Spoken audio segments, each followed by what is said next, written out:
बिस्मिल्लाहिर्रहमानिर्रहीम। अस्सलाम वालेकुम स्टूडेंट्स। आज हम lesson number 8 settling the quarrel उसकी एक्सरसाइज का ओरल कम्युनिकेशन स्किल्स से रिलेटेड पार्ट देखेंगे। Here is the part A. Read a dialogue between two friends who quarrelled over some issue and now seek reconciliation.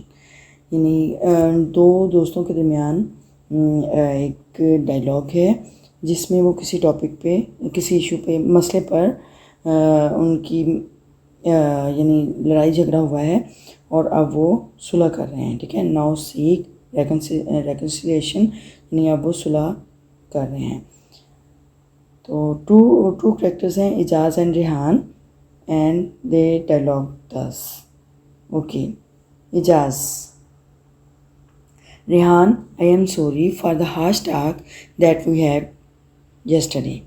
Rehan, मैं माफ़ी मांगता हूँ या मैं माज़रत करता हूँ फॉर द हार्श टॉक, तल्ख बात पर, दैट वी हैड yesterday, जो कि हम कल हमारे दरमियान हुई थी।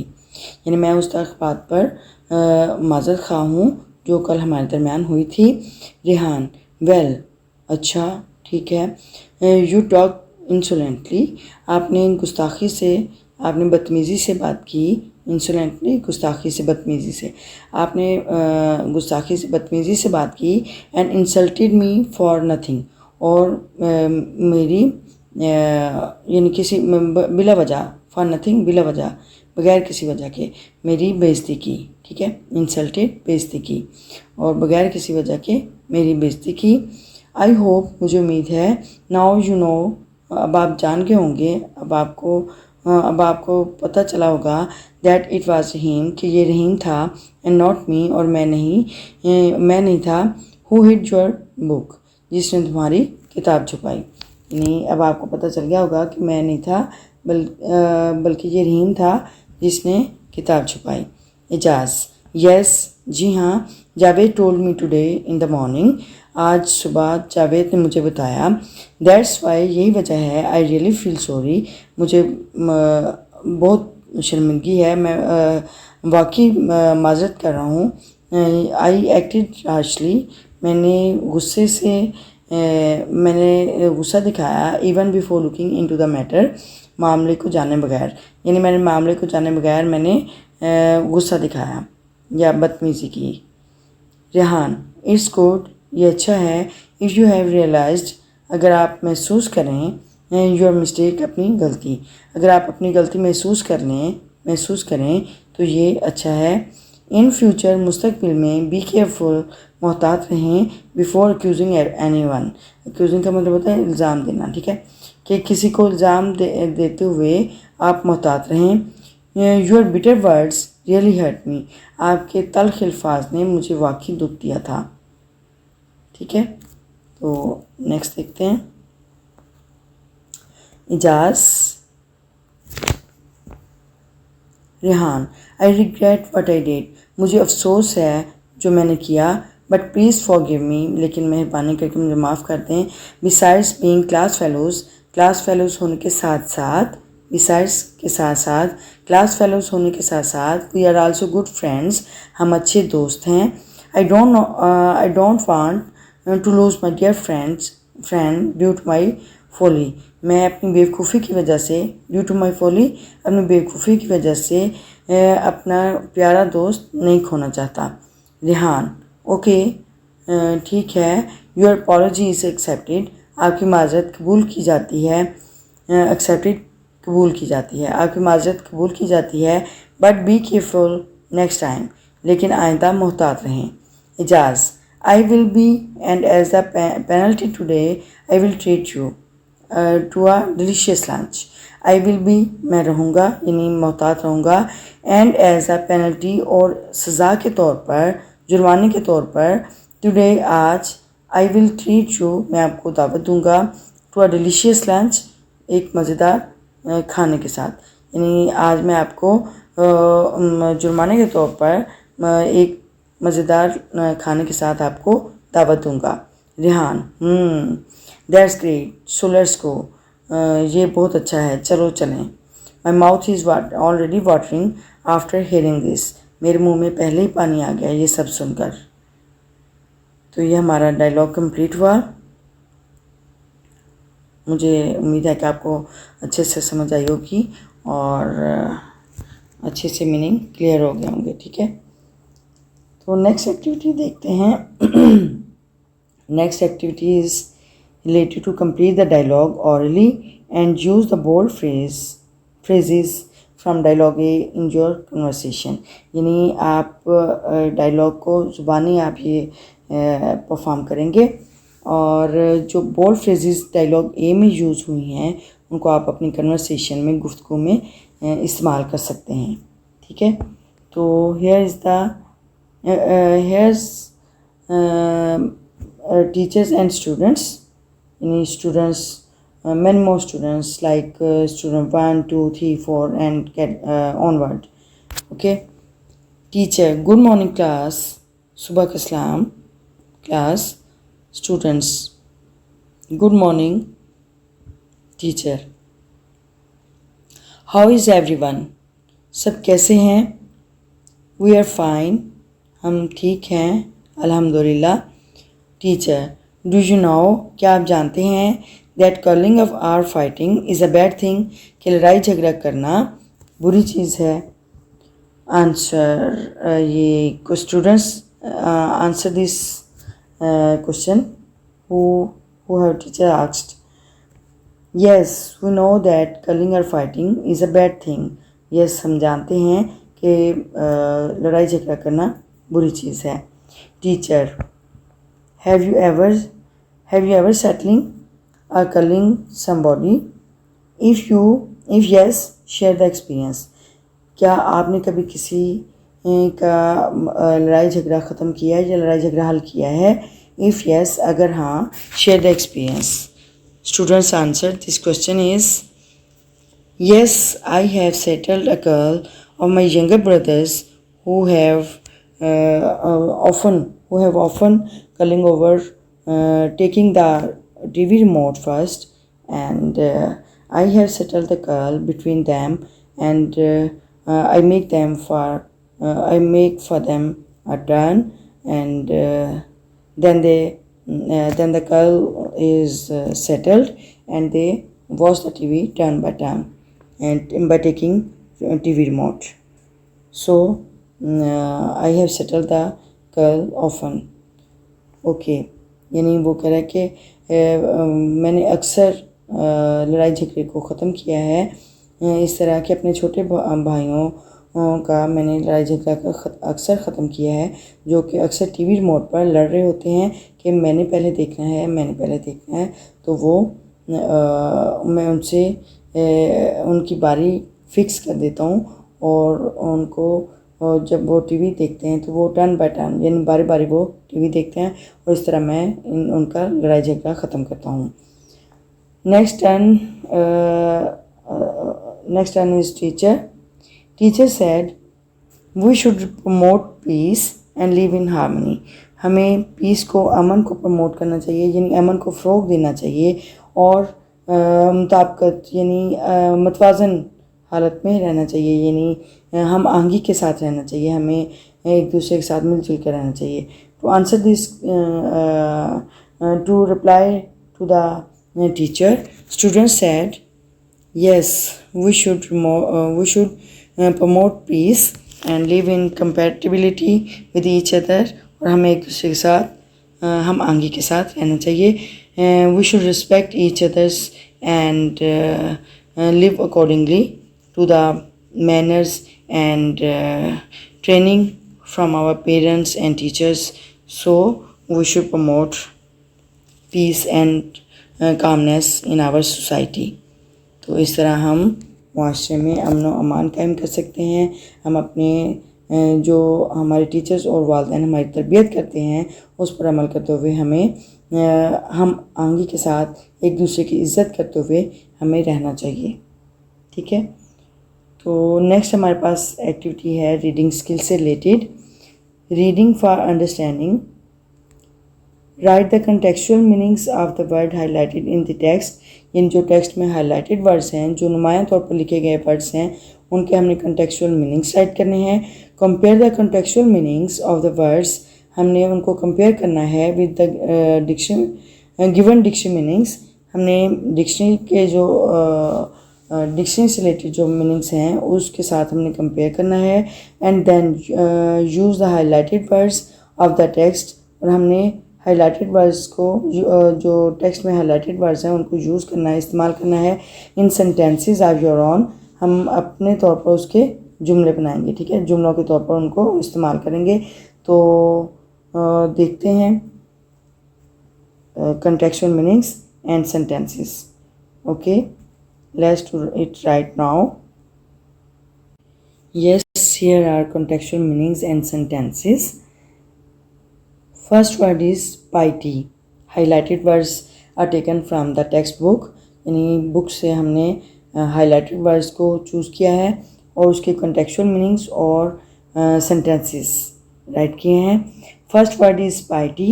Piety mean holiness, obedience. Here is the sentence is, all people like him because of his piety. सब लोग उसे उसके तकवा की वजह से पसंद करते हैं, ठीक है। piety का मतलब होता है होलीनेस, यानी पाकीज़गी और फरमाबरदारी, ओबीडियंस फरमाबरदारी, ठीक है। तो सब लोग उसे उसके तकवा की वजह से पसंद करते हैं।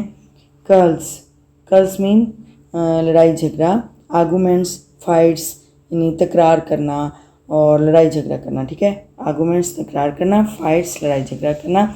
Here is the sentence, we should settle down the quarrels of others. हमें दूसरों का लड़ाई झगड़ा ख़त्म करना चाहिए, उनके लड़ाई झगड़े हल करने चाहिए, ठीक है।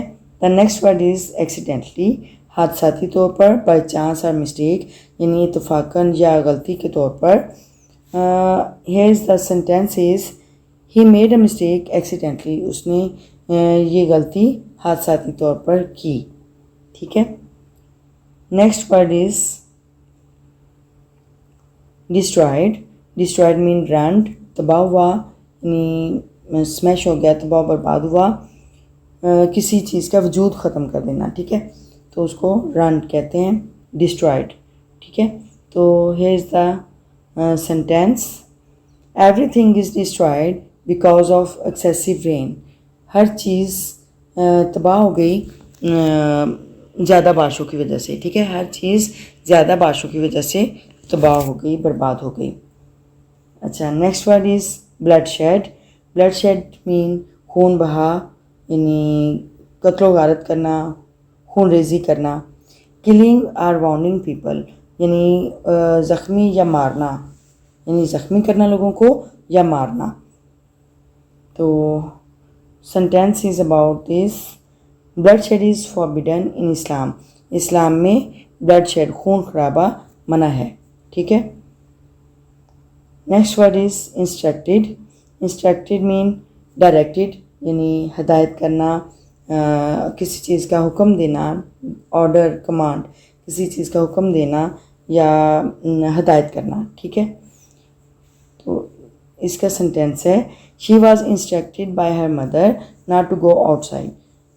उसे अपनी मदर की, माँ की तरफ से हदायत की गई कि वो बाहर ना जाए, ठीक है. उसे उसकी माँ की तरफ से हुक्म मिला कि वो बाहर ना जाए. Next word is plough. Plough mean cultivate. Cultivate काश्त करना. Sharp blades with which cutting और टर्निंग ओवर द लैंड, यानी तेज़ ब्लेड के साथ ज़मीन को उल्ट पुल्ट करना, उसको काटना, यानी उसको खोदना और उसको यानी उसकी सतह बदलना, उसको उल्ट पुल्ट करना, तो उसको हम प्लो कहते हैं. कास्ट करना भी इसके मीनिंग में आता है. To make a sentence from this word, the poor farmer plough the fields of land holders, यानी लैंड होल्डर्स कहते हैं ज़मींदारों को. गरीब किसान ज़मींदारों के खेतों में हल चलाता है, ठीक है. गरीब किसान ज़मींदारों के खेतों में हल चलाता है. Next word is portion.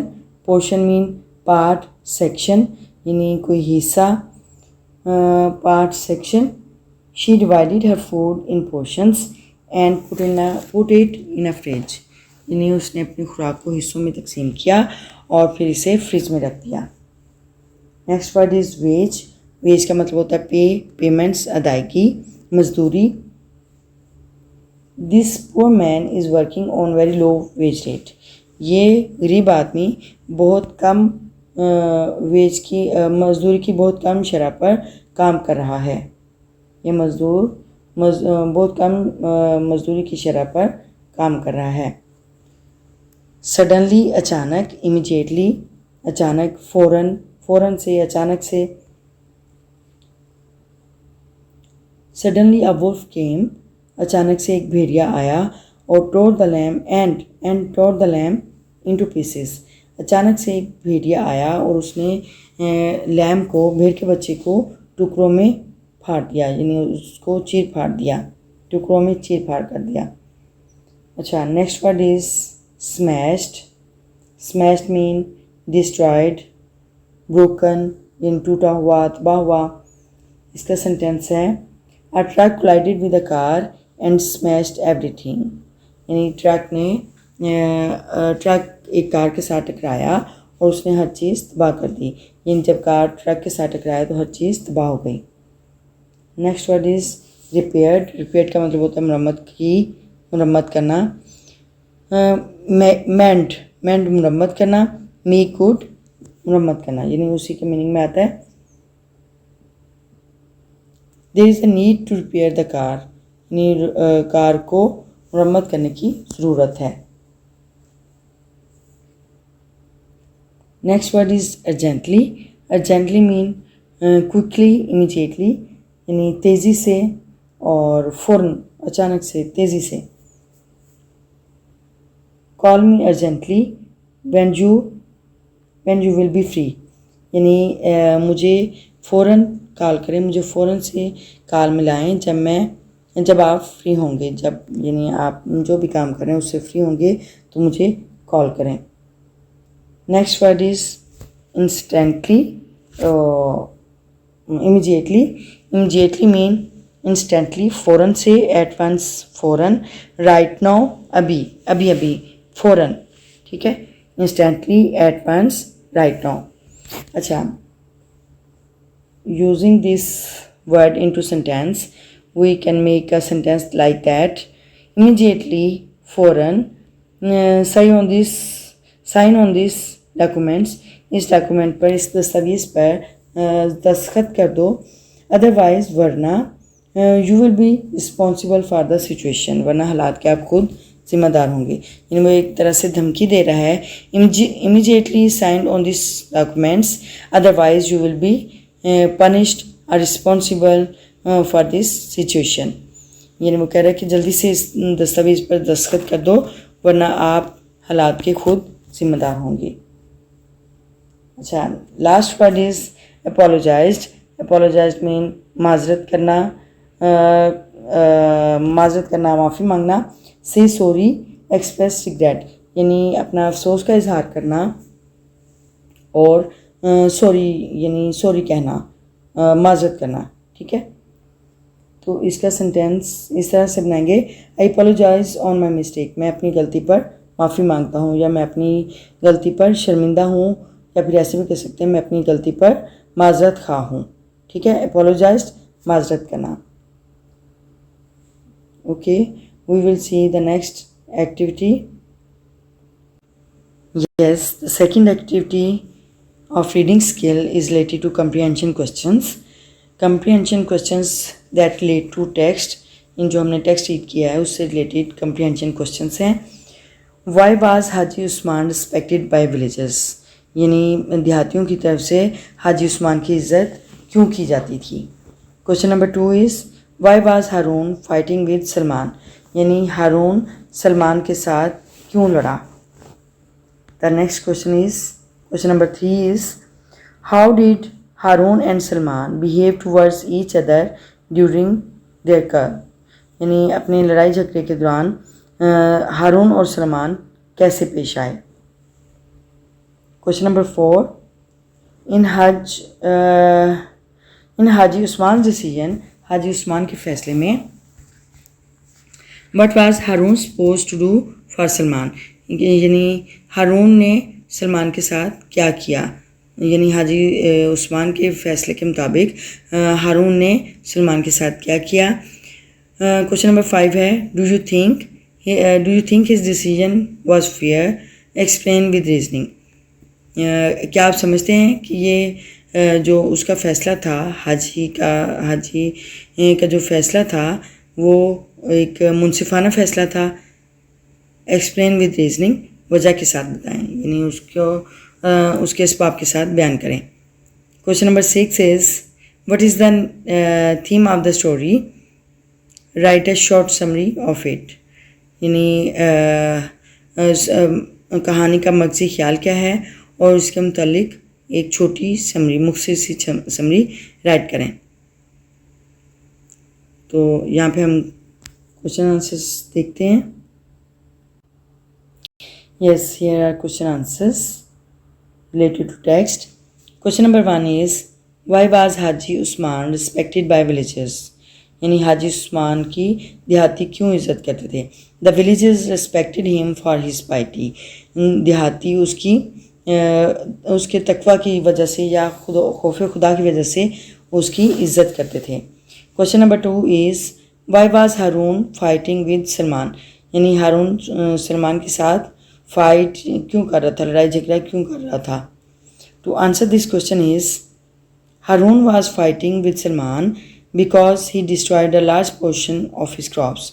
हारून सलमान के साथ इसलिए लड़ाई कर रहा था क्योंकि उसने उसकी फसल का एक बड़ा हिस्सा ज़ाया कर दिया था।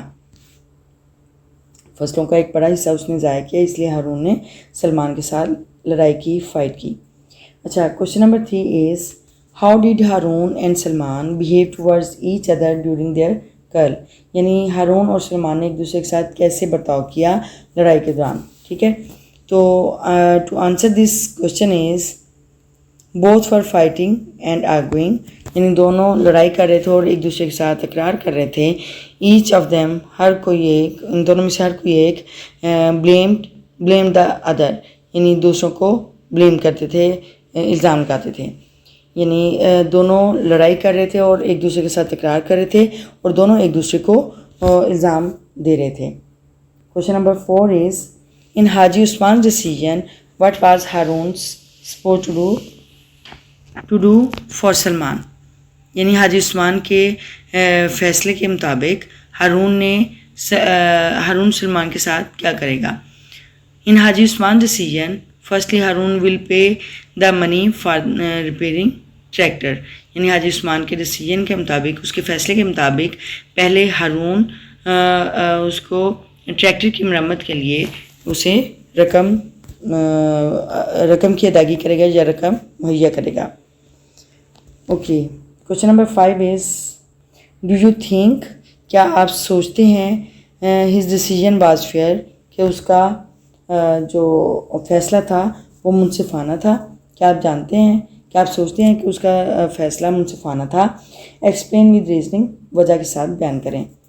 Yes, I think his decision was fair because both are accused.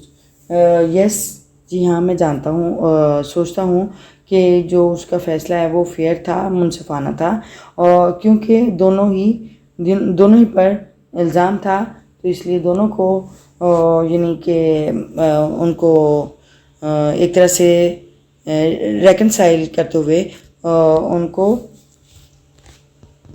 Accuse करेंगे, क्योंकि वो दोनों पर इल्ज़ाम था, इसलिए उनकी सुलह कराते हुए ये जो फ़ैसला है वो सही था। अच्छा, question number 6 is, what is the theme of the story, right a short summary of it. अच्छा, कहानी की थीम क्या है, उसका मगज़ी ख्याल क्या है, और इसके ऊपर एक शॉर्ट समरी हमने राइट करनी है, यानी एक छोटा सा मगज़ी जो उसकी जो खुलासा है वो हम राइट करेंगे। The theme of the story is that settling of a curl is a good thing. यानी स्टोरी का मगज़ी ख्याल है कि झगड़े को सुलझाना या झगड़े को हल करना एक अच्छी चीज़ है। अल्लाह लव्स दोज़, अल्लाह उनसे मोहब्बत करता है। वो रेकनसाइल बिटवीन द टू, यानी कि जो दो लोगों के दरमियान सुलह कराते हैं वो एक अच्छा फ़ैसला है। एंड जिन जो दो लोगों के दरमियान सुलह करता है अल्लाह उससे मोहब्बत करता है। आफ्टर सेटलिंग ए कर्ल, झगड़ा सुलझाने के बाद peace and calmness prevails everywhere, हर तरफ अमन व सुकून होता है, हर तरफ अमन व सुकून हो जाता है। Those people are blessed who are peace maker, यानी कि वो लोग खुशकिस्मत हैं जो अमन व अमान कायम करते हैं। ओके, ये हमारे सेंटेंसेस क्वेश्चन आंसर्स हमारे कंप्लीट हो गए। And if you have learned something useful from this video, please like, comment and share the video. And if you are the new one on this channel, please support my channel and subscribe my channel. And don't forget, press the bell icon button so that you receive the new notification of new lesson. Okay, remembers means your prayer. And stay blessed always. And okay, see you soon in the next video. Till then, Allah Hafiz.